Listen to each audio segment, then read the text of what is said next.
ಜನಿವಾರ ಜಟಾಪಟಿಯ ಬಗ್ಗೆ ಉನ್ನತ ಶಿಕ್ಷಣ ಸಚಿವರು ಪ್ರತಿಕ್ರಿಯಿಸಿದ್ದಾರೆ. ಈ ಘಟನೆ ಖಂಡಿತ ಒಪ್ಪುವಂತಹ ವಿಚಾರ ಅಲ್ಲ, ಇದನ್ನ ಖಂಡಿಸ್ತೀನಿ. ವರದಿ ಪಡೆದ ಬಳಿಕ ಏನು ಮಾಡಬಹುದು ಅಂತ ನಾವು ಯೋಚನೆ ಮಾಡ್ತೀವಿ.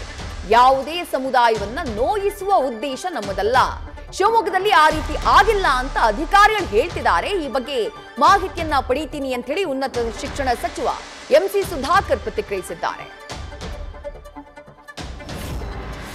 ನಿನ್ನೆ ಸಂಜೆವರೆಗೂ ನನಗೆ ಯಾವುದು ಮಾಹಿತಿ ಇಲ್ಲ. ನಿನ್ನೆ ನನಗೆ ಕ್ಯಾಬಿನೆಟ್ಟಲ್ಲಿ ಇದ್ದಂಥ ಸಂದರ್ಭದಲ್ಲಿ ಪರೀಕ್ಷೆ ಯಾವ ರೀತಿ ಆಯಿತು ಅಂತ ಹೇಳಿ ನಾನು ನಮ್ಮ ಎಕ್ಸಿಕ್ಯೂಟಿವ್ ಡೈರೆಕ್ಟರ್ ಕೇಳಿದಾಗ ಎಲ್ಲ ಸುಗಮವಾಗಿ ಆಗಿದೆ ಅಂದರು. ಯಾವುದೇ ಹೋದ ವರ್ಷದ ನಡೆದಂಗೆ ಕ್ವಶನ್ ಪೇಪರ್ ಮತ್ತೊಂದು ಸಮಸ್ಯೆ ಬಂತು, ಈ ಸತಿ ಯಾವುದೂ ಇಲ್ಲ ಸರ್ ಅಂದರೆ ಸುಗಮವಾಗಿದೆ, ಚೆನ್ನಾಗಾಗಿದೆ. 3 ಲಕ್ಷ ನನಗೆ ಸ್ಟ್ಯಾಟಿಸ್ಟಿಕ್ಸ್ ಕಳಿಸಿದ್ರು. 3,10,000 ಅಂಥೇಳಿ. ಬಯಾಲಜಿಗೆ ಮಾತ್ರ 2,90,000 ಚಿಲ್ಲರೆ ಅಪೇರ್ ಆಗಿದ್ದಾರೆ ಅಂಥೇಳಿ. ಮಿಕ್ಕ ಎಲ್ಲ ಆಗಿದೆ ಅಂತ ಹೇಳಿದ್ರು. ಬೆಳಗ್ಗೆ ಕೇಳಿದಾಗ ನನಗೂ ಆಶ್ಚರ್ಯ ಆಯಿತು. ಖಂಡಿತ ಇದು ಯಾರು ನಾವು ಒಪ್ತಕ್ಕಂಥ ವಿಚಾರ ಅಲ್ಲ, ಇದನ್ನು ನಾನು ಖಂಡಿಸ್ತೇನೆ. ಆ ರೀತಿ ಏನಾದರೂ ಘಟನೆ ಆಗಿರೋದೇ ಸತ್ಯ ಅಂಥೇಳಿ ಇವತ್ತೇನು ದೂರು ಕೊಟ್ಟಿದ್ದಾರೆ. ನಾನು ನಮ್ಮ ಇ.ಡಿ ಅವರಿಗೆ ತಕ್ಷಣ ವರದಿ ಕೊಡಿ ಅಂತ ಕೇಳಿದ್ದೀನಿ.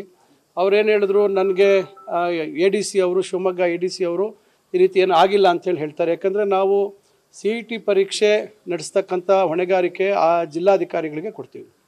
ನಮ್ಮ ಸೆಟ್ ಏನು ಪ್ರೋಟೋಕಾಲ್ಸ್ ಇದೆ, ಏನು ಪಾಲನೆ ಮಾಡಬೇಕು, ಅದರ ಅಡಿಯಲ್ಲಿ ಅವ್ರು ಕೆಲಸ ಮಾಡಬೇಕಾಗುತ್ತೆ. ನ್ಯೂಸ್ ಫಸ್ಟ್ ನಿರ್ಭೀತಿಯಿಂದ ನಿಮ್ಮ ಪರವಾಗಿ.